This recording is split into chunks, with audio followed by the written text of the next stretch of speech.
DC here. Hi, guys and gals. Well, hope you're all well. It is Monday, and Monday is very often Tag Day. And today will be no exception.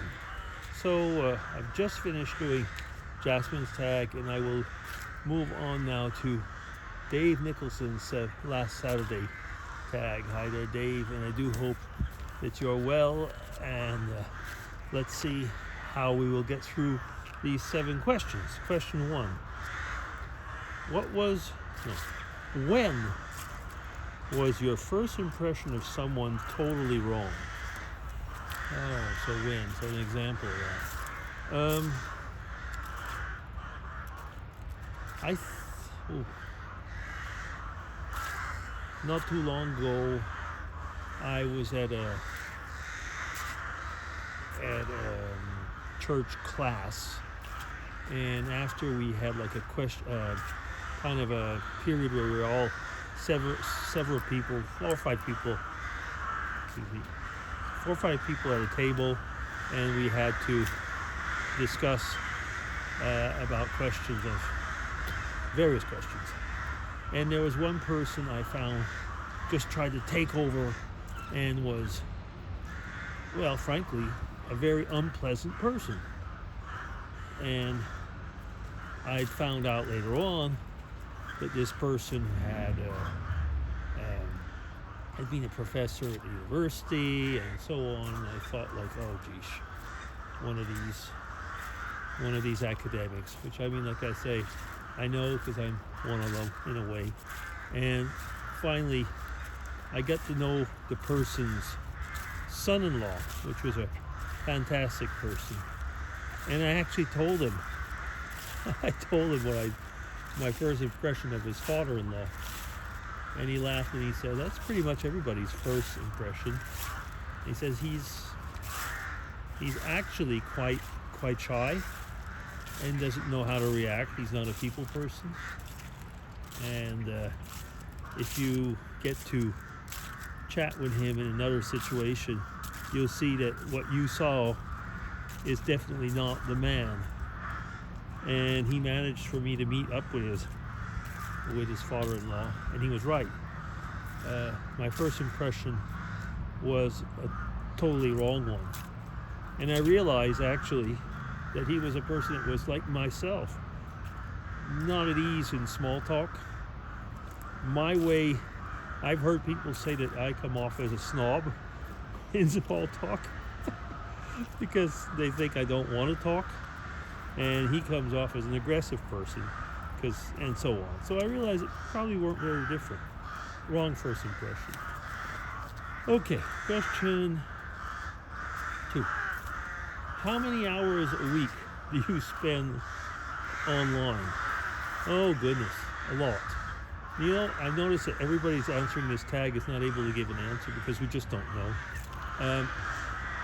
I think that one of the reasons is that we do so many things online now. We don't just watch videos or read books online or watch television. I mean, I don't really watch that much television, but actually, if you think about it, theoretically, our TV is from an internet provider, so it's actually online.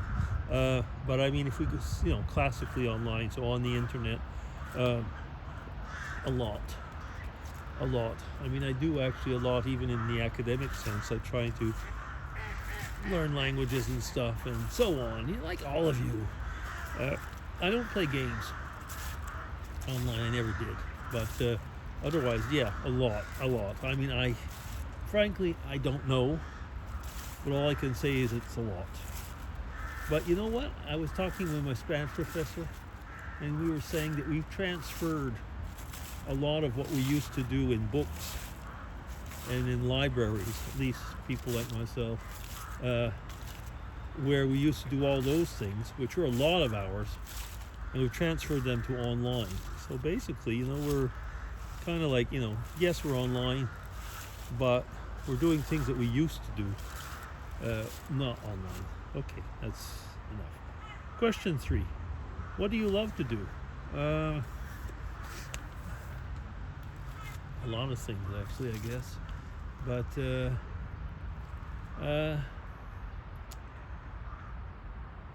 I do like taking pictures and developing them.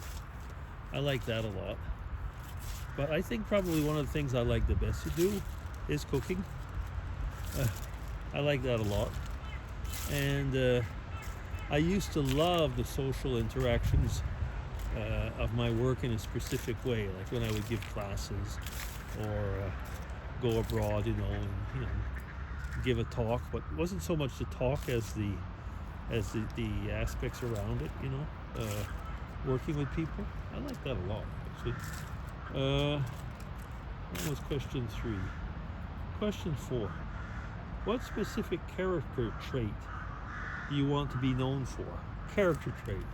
Okay, he's a nice guy. He smiles a lot. He's got a good sense of humor.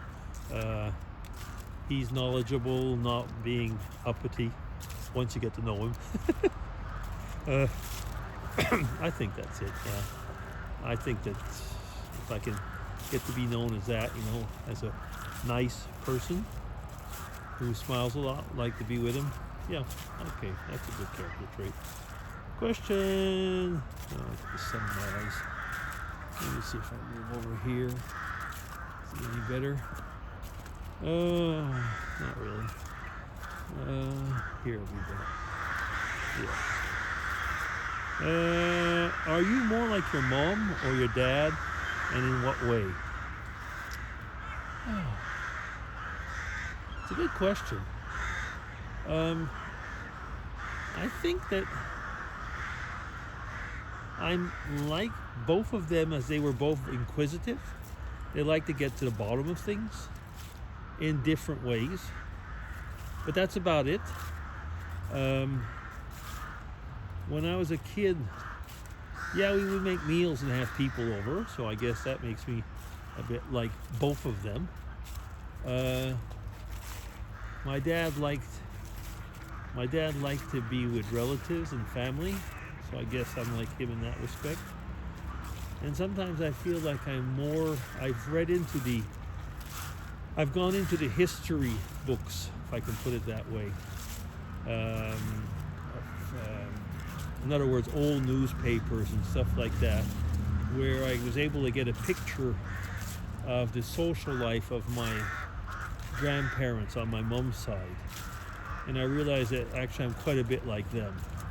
So I'm kind of thinking like a little bit of both, but somehow I feel I'm probably maybe a bit more like my maternal grandparents, and maybe that side of the family. So in what way also? I don't know if I guess it's probably, yeah, there's the social part in that respect, I think, yeah. And the inquisitive, that would be my direct parents.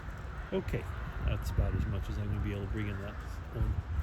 Question 6. Question 6. What is the number one quality that makes someone a good leader? Well,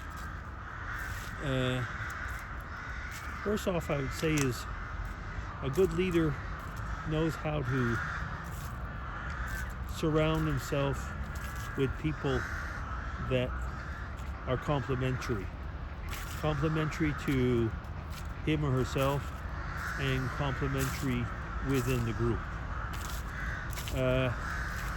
It's certainly a plus if the leader has hands-on experience in the field that they're working in.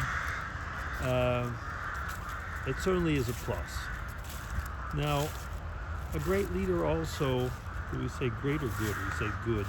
A good leader is also someone that is ready to, when I say experiment, what I mean is that if you don't get it right the first time, it's not the end of the world, but you do know that it has to get right.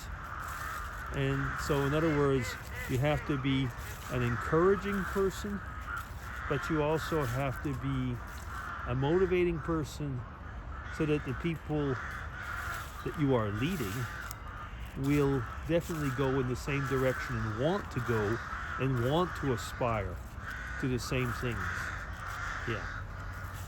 Okay. We'll leave it at that. Okay. Question 7 and last. What bad habits do you want to break? One bad habit that I used to have was maybe being a little bit too self-centric when I was working in a group, and giving too much also of myself, and not always maybe leaving place for others. But I've got past that one mostly, I'd say. So what other bad habits do I have?